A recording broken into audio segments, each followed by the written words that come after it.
بیوی کی طرف سے خود بھی زکوٰۃ دے سکتے ہیں، شرط یہ ہے کہ بیوی سے اجازت لی ہو،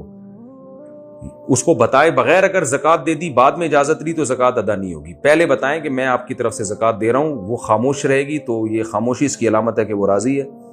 اور ظاہر ہے ایسے موقع پہ تو بیویاں خاموش ہی رہتی ہیں، تو وہ سمجھیں کہ پھر اجازت دی ہے۔ سحری میں آنکھ نہ کھلے تو روزے کا حکم۔ رمضان کا روزہ بہرحال واجب ہے، صرف مسافر چھوڑ سکتا ہے اور بیمار، باقی سب پہ رکھنا واجب ہے، چاہے سحری میں آنکھ کھلے یا نہ کھلے۔ تو کیسی حالت پتلی ہونا، اگر سحری میں آنکھ نہیں کھلی ہے اور آپ کو یہ لگ رہا ہے کہ بہت مشکل ہو جائے گا روزہ گزارنا، پھر بھی روزہ رکھنا پڑے گا۔ تو یہ جائز نہیں ہے کہ آپ کی سحری میں آنکھ نہ کھلی تو آپ انسان کہ چلو یار آج تو مشکل ہو جائے گی، تو روزہ صرف بیمار آدمی اور مسافر وہ چھوڑ سکتا ہے، باقی جتنی بھی پیاس لگ رہی ہو، جتنی بھی بھوک کا خطرہ ہو، ایسی کنڈیشن میں روزہ نہیں چھوڑ سکتے آپ، روزہ بہرحال رکھنا پڑے گا۔ وہ الگ بات ہے کہ اتنی پیاس لگی یا اتنی بھوک لگی کہ مرنے یا بے ہوش ہونے کا خطرہ ہو گیا تو پھر روزہ ایسی کنڈیشن میں آ کے توڑ سکتے ہیں، چھوڑ بہرحال نہیں سکتے۔ تو سحری میں آنکھ کھلے نہ کھلے روزہ رکھنا پڑے گا۔ باقی کب تک نیت کر سکتے ہیں؟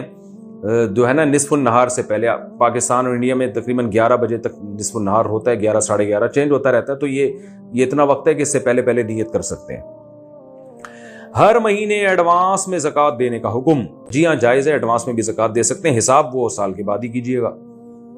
بچی کے لیے خریدے گئے سونے پر زکوٰۃ۔ میری بیٹی 1 سال کی ہے، میں نے اس کے نام پر 1 تولہ سونا لیا ہے اور آگے بھی لینے کا ارادہ ہے، کیا اس پر زکوٰۃ ہوگی یا نہیں؟ اگر آپ نے اس کے لیے لیا اور اس کا مطلب یہ کہ اس بیٹی کو مالک بنا دیا، دل میں نیت یہ کر لی کہ بچی اس کی مالک ہے، تو پھر اب اس سونے پر زکوٰۃ اس وقت تک نہیں ہے جب تک بچی بالغ نہیں ہو جاتی، لیکن پھر وہ سونا استعمال بھی نہیں کیا جا سکتا، یہ بھی ذہن میں رکھیں، وہ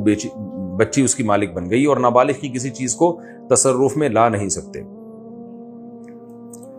روزہ ٹوٹ جانے کے بعد دن میں کھا پی سکتے ہیں؟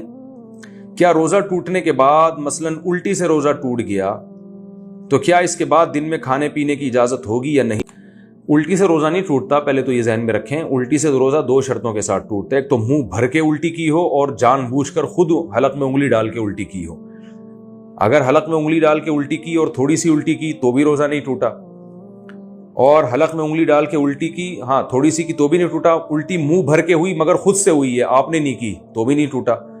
تو خود کی ہو جان کر اور منہ بھر کے کی ہو تو روزہ ٹوٹ جائے گا۔ اسی طرح آپ نے خود تو نہیں کی، ہوئی خود ہے، منہ بھر کے الٹی ہوئی مگر آپ نے اس کو نگل لیا تو بھی روزہ ٹوٹ جائے گا۔ تو جب بھی غلطی سے جان کر اگر روزہ توڑا ہے تو پھر تو 60 روزوں کا کفارہ ہے، اگر کھانے پینے سے روزہ توڑا یا جمع کرنے سے۔ لیکن اگر غلطی سے روزہ ٹوٹ گیا، دیکھیں بھولے سے ٹوٹے گا تو روزہ ٹوٹتا ہی نہیں ہے، بھولے سے کھانا کھا لیا، پتہ ہی نہیں تھا، یاد ہی نہیں تھا روزہ ہے، لیکن غلطی سے اگر روزہ ٹوٹ گیا، مثال کے طور پر آپ قلی کر رہے تھے اور پانی سنبھلا نہیں اور روزہ یاد تھا آپ کو مگر وہ پانی غلطی سے حلق میں چلا گیا، تو ایسی کنڈیشن میں بھی روزہ ٹوٹ جاتا ہے۔ تو کیونکہ یہ بھولے سے نہیں ہے بلکہ یہ غلطی سے ہے، یاد تھا آپ کو روزہ لیکن احتیاط نہیں کی آپ نے اور پانی چلا گیا، تو ایسی غلطی سے جب روزہ ٹوٹتا ہے تو کفارہ واجب نہیں ہوتا لیکن روزہ بہرحال ٹوٹ جاتا ہے، تو ایسی صورت میں ایک قضا کرنا پڑے گا، لیکن بعد میں کھانا پینا جائز نہیں ہوتا۔ یعنی اگر آپ کا غلطی سے روزہ ٹوٹ گیا کسی مسٹیک سے، جیسے آپ شاور لے رہے تھے، نہا رہے تھے اور پانی ایک دم منہ میں چلا گیا، یا سوئمنگ کر رہے تھے روزے کی حالت میں منہ باہر نکال کے لیکن وہ غلطی سے ڈبکی لگ گئی اور پانی پیٹ میں چلا گیا، تو روزہ تو ٹوٹ جائے گا، لیکن ایسی کنڈیشن میں کھانا پینا پھر بھی جائز نہیں ہوتا، روزے داروں کی طرح رہنا بہرحال لازم ہوتا ہے۔